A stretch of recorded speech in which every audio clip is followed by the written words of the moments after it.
In the sweltering heat of a summer afternoon in Riverside, Officer Mark Hansen, harboring simmering prejudices, pulled over a luxurious black BMW X5 driven by an elderly black man. That, just a quick check, decision led to an unexpected turn of events, exposing abuse of power and the consequences of bias. This story serves as a cautionary tale about accountability and fairness. In Riverside, California, on a sweltering summer afternoon, Officer Mark Hansen was patrolling Magnolia Avenue. He sipped his nearly empty iced coffee, his mind drifting towards weekend plans. The oppressive heat, the hum of the patrol car's air conditioning, and the monotony of the shift made Hansen feel tired and sluggish. He told himself, just a few more hours to go. Hang in there. Magnolia Avenue was unusually deserted at this hour, with only a few cars passing by. Suddenly, a sleek black 2018 BMW X5 glided past. Gleaming under the harsh sunlight, Hansen squinted, watching the car. Something seemed off. The car appeared to be swaying slightly, as if the driver was losing focus. In Hansen's mind, a series of thoughts flashed through. The luxurious BMW, the elderly black man behind the wheel. These images stirred up Hansen's latent prejudices.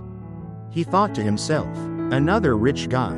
The stereotypes about luxury car drivers, about older black men, about people who appear flashy on the outside but may harbor problems on the inside, all surfaced. Hansen felt an inexplicable urge, an urge to check, to investigate. He decided, just a quick check, it wouldn't hurt. Hansen turned on his flashing lights, the siren echoing down the deserted Magnolia Avenue. The sleek black BMW X5 slowed and pulled over to the side of the road. Its engine still humming, Hansen stopped his patrol car behind it, stepping out with a stern demeanor, his hand resting on his hip near his gun. The oppressive summer afternoon heat caused sweat to bead on his forehead. But Hansen maintained a cold expression as he approached the BMW.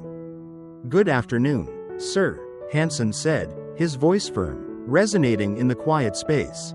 "I'm Officer Hansen, Riverside Police Department. I need to see your documents." The BMW's window rolled down, revealing the composed face of Richard Campbell. His sharp eyes looked directly at Hansen, showing no fear or anxiety.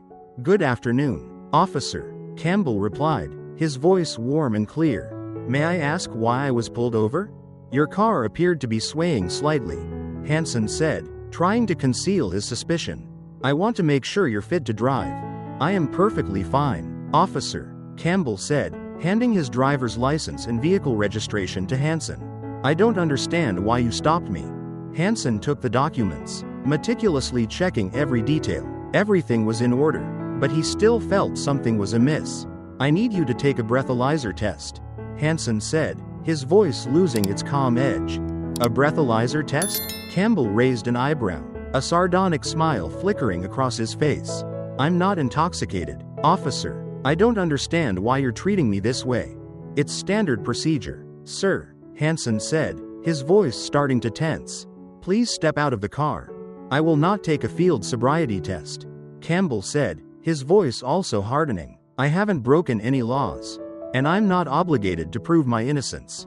"You're obstructing a police officer," Hansen said, beginning to lose patience. "If you don't cooperate, I'll have to arrest you." "You have no right to arrest me," Campbell said, looking directly into Hansen's eyes, his gaze unwavering. "I haven't done anything wrong. You're refusing to comply with a police officer's orders," Hansen said, pulling out his handcuffs, the metallic click echoing in the still air. "You're under arrest." Campbell looked at Hansen, his eyes as cold as ice. "You'll regret this," he said, his voice low but powerful. Hansen tightened his grip on the handcuffs, his knuckles turning white, the cold metallic click echoing in the still air of Magnolia Avenue.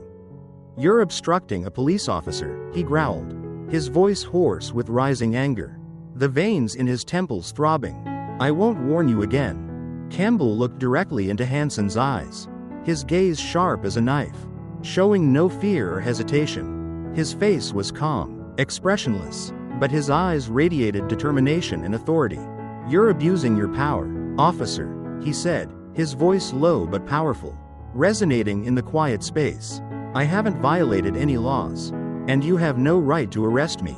You're resisting arrest, Hansen shouted, his patience exhausted, his judgment clouded by prejudice and anger.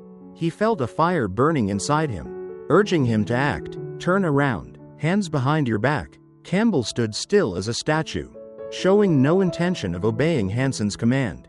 He stood tall, his arms hanging loosely, as if challenging Hansen. I will not comply with your unlawful order.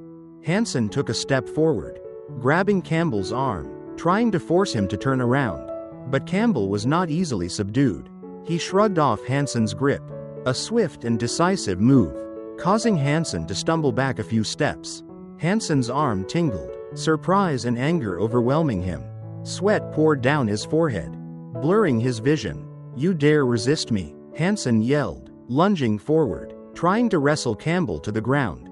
Campbell dodged, showing no intention of fighting back. But he also wouldn't allow Hansen to easily control him. The two men grappled on the deserted avenue, the sounds of their labored breathing and shoes scraping on the pavement echoing in the still air. Hansen tried to use his strength to subdue Campbell, but Campbell was quicker and more agile than Hansen expected. Just then, another patrol car appeared, its siren echoing down Magnolia Avenue. Hansen's colleague, Officer Linda Ramirez, stepped out of the car, her eyes widening in surprise and shock as she saw the scene before her. She ran towards the two men, her expression filled with worry and reproach. Hansen, what are you doing? She yelled, her voice echoing in the quiet space. Stop right now. Linda Ramirez rushed towards the two men, her expression filled with worry and reproach. What's going on? Why are you attacking him? Hansen stopped, panting, his anger and embarrassment rendering him speechless. He looked at Campbell, who stood firm, his eyes fixed on Hansen, showing no resentment or gloating, only disappointment. Hansen stammered, looking at Linda, then at Campbell. Just what? Linda asked, her voice filled with suspicion. Were you going to hit him? No, Hansen said, shaking his head, sweat dripping down his face. I don't know what happened. I lost control. Linda looked at Hansen, then at Campbell. She sighed, knowing this situation would cause a lot of trouble. She looked at Hansen, her expression filled with disappointment. I'll handle this, she said. You go back to the patrol car. After the situation was brought under control, both Hansen and Campbell were taken to the police station. Linda Ramirez, with her professionalism and experience, recorded the incident in detail, taking statements from both parties and witnesses. In the interrogation room, Hansen sat opposite Lieutenant Davies, the on-duty supervisor. Hansen's face was flushed, still angry and embarrassed by what had happened.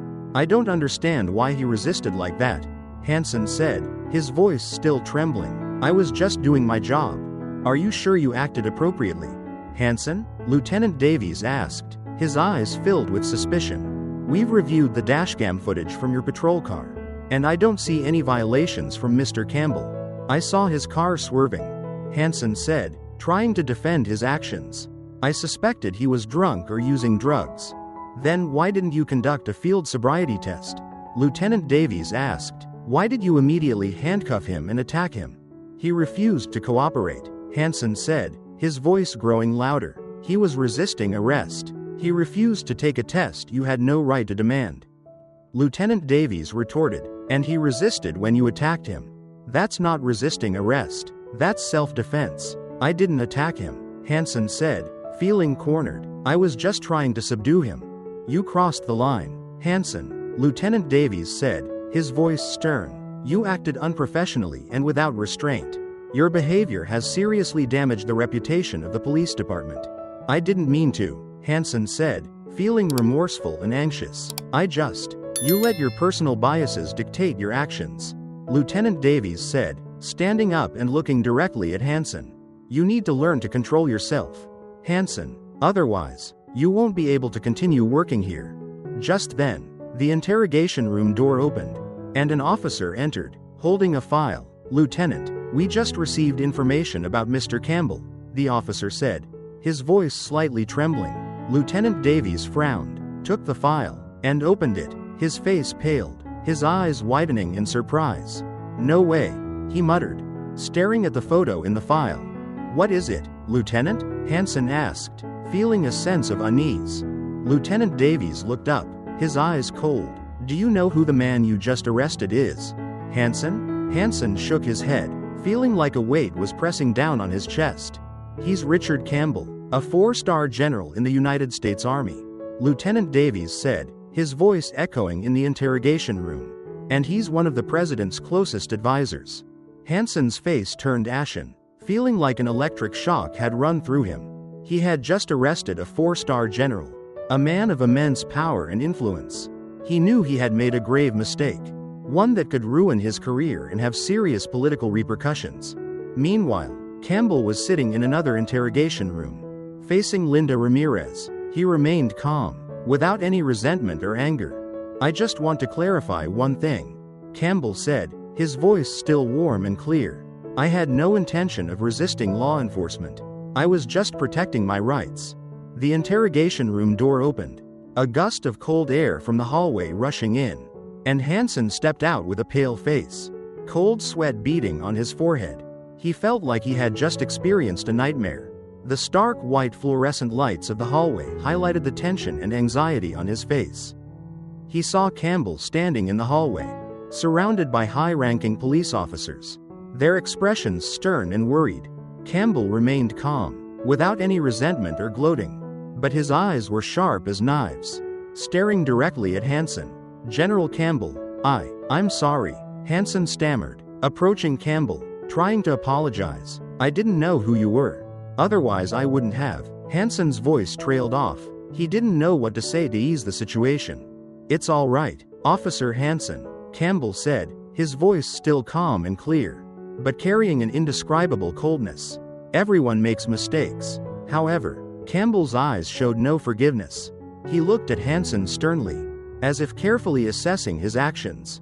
But mistakes like these cannot be ignored, Campbell said, his voice turning colder. You abused your power, acted unprofessionally, and seriously damaged the reputation of the police force. Hansen felt like a rock was weighing on his chest. He knew he would face serious consequences. He looked around, seeing the scrutinizing and contemptuous eyes of the other officers. He felt ashamed and humiliated, as if he had betrayed his colleagues in the force.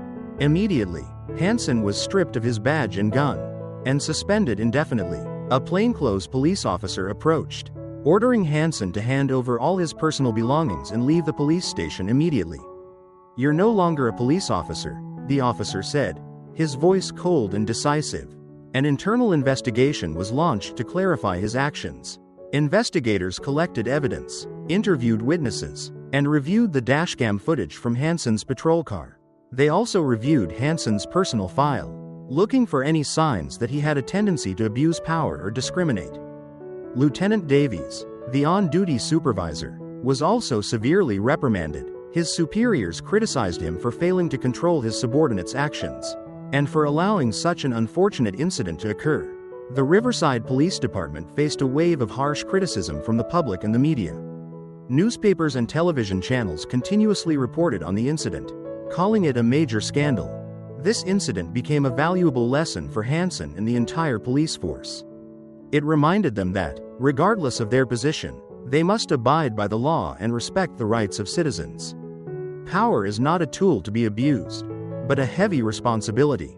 Officer Hansen, with personal biases and abuse of power, stopped a car and acted improperly towards General Campbell. This incident had serious consequences. Hansen was suspended from duty and faced an internal investigation. This story is a lesson about fairness, responsibility, and the consequences of letting biases dictate actions. It reminds us that, regardless of position, we must uphold the law and respect the rights of citizens. This story demonstrates that, regardless of one's position, we are all accountable for our actions. Personal biases and abuse of power can lead to serious consequences, not only for the perpetrator but also for the community as a whole. What are your thoughts on this? Have you ever witnessed a situation where someone thought they were untouchable, only to receive exactly what they deserved? Please share your thoughts in the comments.